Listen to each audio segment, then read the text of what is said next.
Biggs from Arizona. Thank you, Mr. Chairman.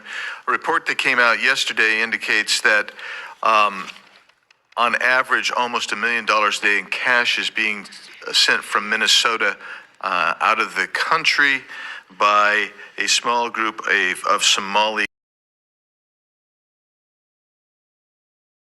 carriers. Are any of you familiar with that on the panel? I'm not familiar with that particular story, but that story has been in Minnesota for a long time, where millions of dollars has gone out of MSTP, our airport, in cash to Somalia.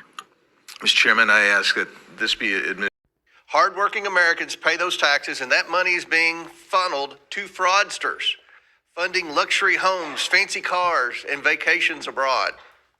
Some of it is even allegedly going overseas to support terrorists.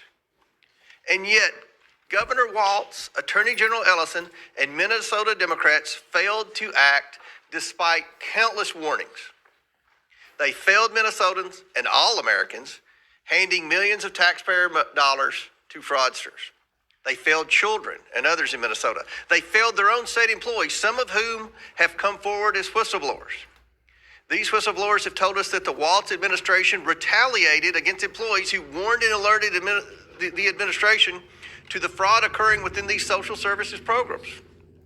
Again, Governor Walz accused employees who were simply doing their jobs of racism, Islamophobia, and threatened surveillance to silence them. President Trump and his administration are taking a whole of government approach and prosecuting these fraudsters. To date, the U.S. Department of Justice has charged 98 defendants in Minnesota fraud-related cases, 85 of whom are of Somali descent.